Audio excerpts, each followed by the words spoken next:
Welcome to our channel. ఈరోజు నాతో పాటు ఉన్నారు స్టోరీ టెల్లర్, సాంస్క్రిట్ టీచర్ రమగారు. నమస్తే రమగారు. నమస్తే జయ. రమగారు, మనము ఇతిహాసాల నుంచి కొన్ని గ్రంథాల నుంచి పిల్లలకి సంబంధించి కొన్ని మోరల్ స్టోరీస్ చెప్పుకుంటున్నాం కదా, రామాయణ మహాభారతాల నుంచి ముఖ్యంగా. సో అలానే ఈరోజు మహాభారతం నుంచి ఏదైనా ఒక స్టోరీ ఉంటే చెప్పండి. మహాభారతం ఇంతకుముందు మనం కొన్ని కథలు చెప్పాం. అవును. అయితే మనం మెయిన్ థీమ్, మహాభారతంలో ఉన్న మెయిన్ థీమ్ కాకుండా చిన్న కథలు కూడా బోల్డన్ ఉంటాయి. మెయిన్ థీమ్లో నుంచి భీముడి గురించిన ఒక కథ చెప్తాం. ఇదివరకు కూడా మనం భీమసేనుడి కథ, ఒకటి చిన్నప్పటి కథ చెప్పాం. అయితే దుర్యోధనుడు, పాండవుల తాలూకు కజిన్ అయిన దుర్యోధనుడు, వీళ్ళని వాళ్ళ రాజ్యాన్ని వాళ్ళు క్లెయిమ్ చేయకుండా ఉండటం కోసం తల్లితో సహా వీళ్ళని అంటే చంపేయడానికి ఒక ప్లాన్ చేశాడు. అది చేసినప్పుడు ఏం చేశారంటే, లక్క ఇంట్లో ఒక ఇల్లు, ఒక పెద్ద సౌధం నిర్మించి అది ఎలా చేశారంటే లక్కతోటి కట్టారట. అంటే గోడకి పైపుత సులువుగా అంటుకుంటుంది, లక్క మంట సులువుగా అంటుకుంటుంది. అట్లాంటిది లక్క ఇల్లు, దాని పేరే అది లాక్షాగృహం అంటారు సంస్కృత పదం. అయితే అది ఈ లక్క ఇంట్లో వీళ్ళందరినీ ఉంచాడు. తర్వాత ఒకనాటి రాత్రి ఎప్పుడో దాన్ని అంటించేశారు. అంటించేసి ఈ పాండవులు ఏం చేశారంటే, వీళ్ళకి విదురుడి వల్ల ఇది తెలిసింది ఇలా జరగబోతోందని ఒక సొరంగ మార్గం నిర్మింపజేసుకున్నారు. విదురుడి సహాయంతో సొరంగంలోంచి వాళ్ళు బయటికి వెళ్ళిపోయారు. ఆ వెళ్లేదారిలో రకరకాలు గడిచినాయి. అయితే ఇక్కడి నుంచి వెళ్ళిన తర్వాత వాళ్ళు ఏం చేశారంటే, ఏకచక్రపురం అనే ఒక ఊరు చేరారట.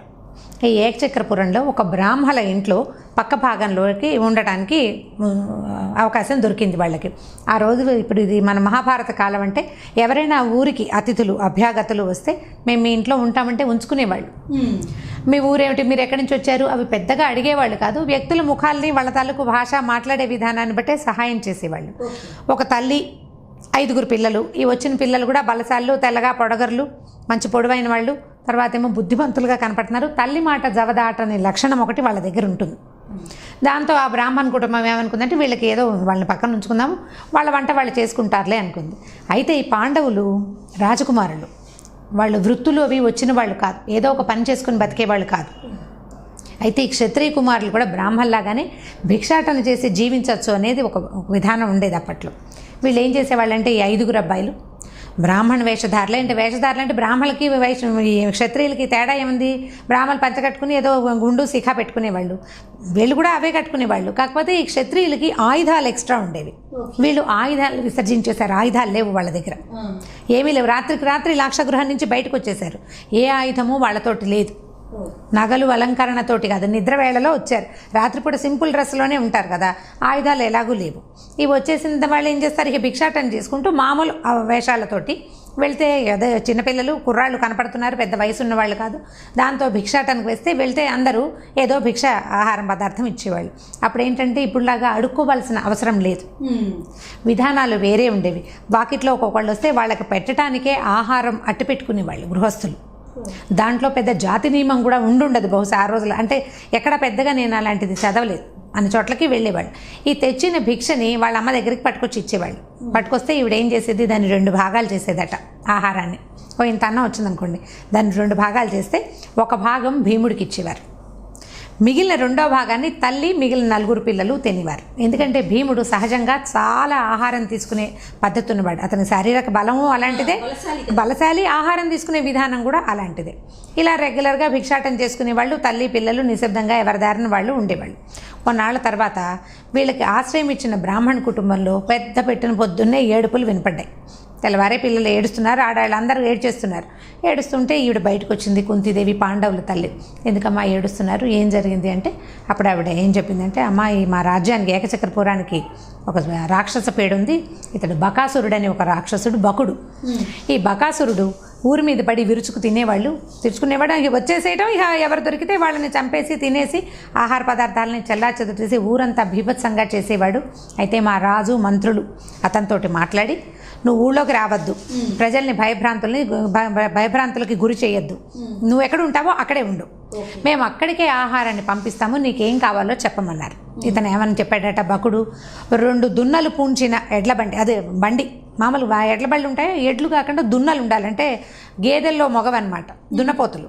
2 దున్నపోతుల్ని కట్టాలి బండికి. బండి నిండా ఆహార పదార్థాలు, అన్నము, కూరలు, పప్పులు, పులుసులు, సాంబార్లు, తర్వాత పాయసాలు, రుచిమైన పదార్థాలు. ఈ బండిని ఒక మనిషి తోలుకొస్తే ఆ మనిషి ఈ 2 దున్నలు, ఆ బండిలో ఉన్న మొత్తం ఆహారము నాకు సరిపోతుంది అని చెప్పాడు. అప్పటి నుంచి మేమేం చేసాము, మొదట రాజపరివారంలోంచి ఎవరు వెళ్ళారో ప్రజల్లో కూడా ప్రతి కుటుంబం నుంచి రోజుకు ఒకరిని చొప్పున పంపించాలి. ఓహో. ఈరోజు ఆ వంతు మా ఇంటికి వచ్చింది. వీళ్ళకి ఒకడే పిల్లాడు, ఒక మగపిల్లాడు. అప్పట్లో మగపిల్లలు ఉండాలన్న నియమం ఉంది, ఎందుకు పున్నామ నరక నుంచి పుత్రుడే తప్పిస్తాడని. ఇప్పుడు మన దగ్గర కూడా ఉన్నదనుకోండి, కొంచెం అటు ఇటుగా ఉంది. అప్పుడు ఖచ్చితంగా ఉండేది కొడుకులు. ఇప్పుడు కొంచెం అది తగ్గింది, ఆ ఫీల్ అనేది కొంచెం తగ్గింది. పెద్దవాళ్ళు ఉంటే కాస్త ఉంటుంది, మామూలు యంగర్ జనరేషన్కి అంతగా లేదు. ఇప్పుడు ఈ కుమారుడు ఉండాలి, ఉన్నది ఒక పిల్లాడు. నాన్నని పంపించడానికి పిల్లాడు ఒప్పుకోవటం లేదు, భర్తను పంపించడానికి భార్య కష్టంగా ఉంది. స్త్రీలని వాడు తీసుకోడు, మగవాళ్ళు కావాలి. ఈ ఇంట్లో ఉన్నది నాన్న కొడుకు. వీళ్ళిద్దరిలో ఎవరిని పంపించినా గృహ యజమానిని పంపించాలా, ఇంటికి ఆధారమైన కొడుకుని పంపించాలో తెలియక మేము ఏడుస్తున్నామమ్మా అంటే ఈవిడేముందంటే, అమ్మ మీరు కంగారు పడబోకండి, మీకంటే ఒక్కడే పిల్లాడు, నాకు 5 కొడుకులు ఉన్నారు, మీరు మాకు ఆశ్రయం ఇచ్చారు, మీ అబ్బాయి బదులు మా అబ్బాయిని పంపిస్తానంత. ఎలాంటి లక్షణమో చూడండి. ఇలా చేస్తారా ఎవరైనా? మీ అబ్బాయి చచ్చిపోయే బదులు మా అబ్బాయిని చంపేసేయండి అనరు కదా. ఈవిడ మాత్రం ఆవిడ ధైర్యం ఆవిడకు ఉంది. ఒక పిల్లాన్ని పంపిస్తానమ్మా అని అడిగితే వాళ్ళు ఒప్పుకోవాలి. అయ్యో అట్లా కాదండి, మీరు అతిథులు, మా ఊరు వచ్చారు, మేము మీకు ఊరికి ఆశ్రయం ఇచ్చాం కానీ మేము అన్నం పెడుతున్నామా, కాదని వాళ్ళు ఎంత బతిమలాడినా ఈవిడ ఒప్పుకోలేదు. మీకు ఒక్క పిల్లాడు, ఈ పిల్లాడిని ఇచ్చేస్తే మళ్ళీ మీకు పురుష సంతానం కలుగుతుందో కలగదో. నాకు 5 పిల్లలు ఉన్నారు కదా, ఓ పిల్లాడి పోతే మిగిలిన 4 పిల్లల్ని చూసి నేను సంతోషిస్తానమ్మా, ఏం పర్వాలేదని ఒప్పించింది. ఈ లోపల భిక్షాటనకి వెళ్ళినటువంటి అబ్బాయిలు 5 వచ్చారు. వచ్చాక ఆవిడేం చెప్పిందంటే, ఈ పిల్లలు ఎదురుగుండా, అయ్యా ఇక్కడ ఒక రాక్షసుడు ఉన్నట్ట, వాడికి ఆహారంగా ఈ కుటుంబంలో ఓ పిల్లాడు వెళ్ళాలట, ఒక మగవాడు ఎవడో ఒకడు వెళ్ళాలి, వాళ్ళ పిల్లాడు చిన్న పిల్లాడు, పైగా వాళ్ళకి ఒకడే కొడుకు, మీలో ఒకళ్ళని పంపుతానని చెప్పాను నాయన అంది. అలాగేనమ్మా, ఎవరిని వెళ్ళమంటే వాళ్ళు వెళ్తామన్నారు. అయితే ఆవిడేమందంటే, ఆవిడ ఇంకా మాట్లాడే లోపలే ధర్మరాజు అన్నాడు, భీముడు వెళ్తాడులేమ్మా అని చెప్పాడు. నన్ను పంపడానికి నువ్వెవడివి అని పోట్లాడలేదు భీముడు. నేను తప్పకుండా వెళ్తానన్నాడు. బయటకు వచ్చాడు. బయటకు వచ్చి నేను వెళ్తాను, మీరు కంగారు పడకండి అని ఈ 4 అబ్బాయిలు వాళ్ళని ఓదార్చారు. ఏం పర్వాలేదు, మేము 4 ఉన్నాం కదా అని చెప్పి ఒప్పించారు. సరే, రాజుగారి ఇంటి నుంచి ఎడ్ల బండి, అంటే ఆహారం రావాల్సిన బండి, దున్నలు కట్టిన బండి, ఆహారము రాజుగారి ఇంటి నుంచి వస్తుంది, మనిషి ఈ కుటుంబం నుంచి వెళ్ళాలన్నమాట. అవి వచ్చిన బండిని చూసేసరికల్లా ఈయనకి మంచి ఉత్సాహం వచ్చింది. భీముడికి ఎగిరి ఆ బండి మీద కూర్చున్నాడు. వెళ్ళొస్తానమ్మా అన్నాడు. అందరూ ఏడ్చారు ప్రజలంతా. అయ్యో, బ్రాహ్మణ యువకుడు ఇంత బలశాలి, పాపం 5 పిల్లల తల్లి ఇలా ఒక పిల్లాన్ని దానం చేసేసింది, వీడు ఏమైపోతాడో, వెళ్ళొస్తానని చెప్తున్నాడు అమాయకుడు, వెళితే తిరిగి రానని వీడికి తెలీదు అంటే క్షేమంగా వెళ్ళి రానాయన అని చెప్పిందట వాళ్ళమ్మ. ఈవిడ ఎంతకంటే అమాయకురాలు, తిరిగి రాడు పిల్లాడని తెలుసుకోలేకపోతుంది. అయ్యో, ఎంత పుత్ర వ్యామోహంతో మళ్ళీ రమ్మంటోందని ప్రజలంతా బాధపడ్డారు. చూస్తూ నుంచున్నారా వెళ్తున్నవాడిని. సరే, వీడు కొంచెం దూరం వెళ్ళేసరికల్లా బండికి కదలికలకి గిన్నెల మీద మూతలు కదులుతాయి కదా, డబ్బాల మీదవి, కదిలేసరికి గుమ వాసన వస్తున్నాయి. కూరలు, పులుసులు, తర్వాత ఏదో పాయసాలు, గారెలు అవన్నీ చేసి పెట్టి ఉంటారు. ఈ భీముడు పాపం కొంతకాలంగా భిక్షాటన చేసిన ఆహారమే తింటున్నాడు. వండుకుని రకరకాల వండుకు తినే అవకాశం ఏం లేదు పాపం వాళ్ళకి. భిక్షతోటి జీవిస్తుంటే వాళ్ళు ఏం పెడితే అది తింటారు కదా, రుచికరమైన పదార్థాలు ఏమొస్తాయి, ఏదో వస్తుంది. ఈ వాసన వచ్చేసరికి ఆకలేసేసింది అతనికి. ఏం చేశాడు, చక్కగా డబ్బాలు గిన్నెలన్నీ మూతలు తీసి హాయిగా ఉన్న ఆహారం అంతా తినేసాడు. మొత్తం తినేసాడు. అంత ఫుల్గా తినవాడికి నిద్ర రాదు. ఆ బండి మీదే పడుకొని నిద్రపోయాడు. నిద్రపోతే ఈ దున్నలు 2 వాటికి రోజువారీ బండి వెళ్ళే బాట ఒకటి ఏర్పడుతుంది. మా రాజు ఏ వీధిలో అయినా కూడా బళ్ళు రెగ్యులర్గా వెళ్ళే బాటలోనే ఈ బండిని తీసుకుపోయినాయి. అవి లాక్కెళ్ళిపోయినాయి. అక్కడ దాకా వెళ్ళినాయి. అక్కడ భయానకమైన వాతావరణం ఉంది. వాటికి ఏం చేయాలో తెలియలేదు. వీడు హేయండు చెయ్యండు నిద్రపోతున్నాడు. పైన ఉన్నవాడు అదిలించడమో తోలడమో చెయ్యాలి. బాట ఎక్కడ దాకా బండి బాట ఆగిందో అక్కడ దాకా వెళ్ళి ఇవి ఆగిపోయినాయి. సరే, ఇతను నిద్రపోతున్నాడు. ఈ లోపల పడుకున్నటువంటి బకాసురుడికి నరవాసన వచ్చింది, మనిషి వాసన వచ్చింది. రక్తపు వాసన వస్తుందంటే ఇవి ఉన్నాయి కదా దున్నలు. అతను బయటకు వచ్చాడు. వచ్చి చూసేసరికల్లా దగ్గరకు వస్తే ఆ బండిలో ఒక్క ఆహార పదార్థం లేదు, గిన్నె లేదు, దొన్నె లేదు. ఉన్న 1-2 గిన్నెలేమో ఖాళీగా ఉన్నాయి. ఈయన గట్టిగా కొట్టి పడుకున్నవాడిని నిద్రలేపేశాడు. నా ఆహారం ఏది, ఏం చేసావు, వాళ్ళు ఇవ్వలేదా, నువ్వు తేలేదా అని అడిగితే వాళ్ళు ఇచ్చారు, నేను తెచ్చాను, తినేశాను అని సమాధానం చెప్పాడు. చెప్పేసరికల్లా నా ఆహారం నువ్వు ఎలా తింటావు అని అతను గట్టిగా అతన్ని కొట్టబోయాడు. భీముడిని కొట్టబోయేసరికల్లా ఇన్ని రోజులుగా ఎవరిని కొట్టేందుకు అవకాశం రాని భీముడు తన్నడానికి ఒక మనిషి దొరికేసరికల్లా అతనికి పరమోత్సాహం వచ్చింది. దానికి తోడు పూర్తిగా ఆహారం తినేశాడు. నిద్రపోయాడు. లేచేసరికల్లా అప్పుడు అతనికి ఏమనిపించిందంటే, వీడింత రాక్షసుడల్లే ఉన్నాడు, ప్రజలు భయపడ్డారంటే భయపడరా, వీడిని ఇక్కడ లేకుండా చేయాలి, ఇంకొకసారి ఏకచక్రపురం నుంచి వీడికి ఆహారం రానివ్వకూడదు అని చెప్పి ఆ బండి మీద నుంచి దూకి ఆ దున్నలు 2 వదిలేశాడు. ముందు ఆ రాక్షసుడు మీదకి వచ్చే లోపల ఈ దున్నలు 2 బతుకు జీవుడా అని పారిపోయినాయి. వాటికి అర్థమైపోయింది జంతువులకి తమకి ప్రమాదం రాబోతోంది, ఏదైనా మన మీద దూకపోతుంది అనేది ఒక సెన్స్ ఉంటుంది. మనుషులకి మనకు మీదకి వచ్చేదాకా తెలియదు కదా, జంతువులకి మాత్రం ప్రమాదాన్ని పసిగట్టేస్తాయి. ఆ 2 దున్నలు పారిపోయినాయి చెరో పక్కకి. ఇతను ఏం చేశాడంటే ఆ బండి ఎత్తి కొట్టాడట బకాసురుడిని. బండి ఎత్తేసాడు. అంత ఎత్తగలిగిన సామర్థ్యం ఉంది ఆ భీముడికి. అక్కడి నుంచి బకాసురుడు బాహాబాహి ఇద్దరు కలిసి యుద్ధం చేశారు. అవి ఇవి చెట్లు అవి ఓడ తీసుకొట్టాడు. అంటే చెట్టు పట్టుకు లాగగలడు అనమాట. వాడు నేలలోంచి ఎత్తేసేయగలడు చెట్టుని. చెట్లు ఎత్తి కొట్టుకున్నారు, అక్కడ ఇక్కడ ఉన్న కొండరాళ్ళు వాటితోటి కొట్టుకున్నారు, చెడామడా కొట్టుకున్నాక చివరికి ఈ భీముడు కాస్త బకాసురుడిని చంపేశారు. అయితే మహాభారతంలో మరి ఇది పిట్టకథో మెయిన్ కథలో భాగమో నాకు తెలియదు, కానీ చాలా ఫ్రీక్వెంట్గా చిన్నతనం నుంచి వింటూ వచ్చాం దీన్ని. పంచభీమ ప్రహసనం అని ఒక పిట్టకథ ఉంది ఇందులో. ఏంటంటే వీళ్ళు 5 ఏకనక్షత్ర సంజాతులట, ఒకే నక్షత్రంలో పుట్టారు. బకుడు, భీముడు, దుర్యోధనుడు, జరాసంధుడు, కీచకుడు. ఈ 5 ఒకే నక్షత్రంలో పుట్టారు. ఈ ఒకే నక్షత్రంలో పుట్టిన ఈ 5 మొదట ఎవడు ఒకడిని చంపుతాడో వాడే మిగిలిన వాళ్ళ మరణానికి కారణమవుతాడు. ఇప్పుడు బకాసురుడిని భీముడు చంపాడు.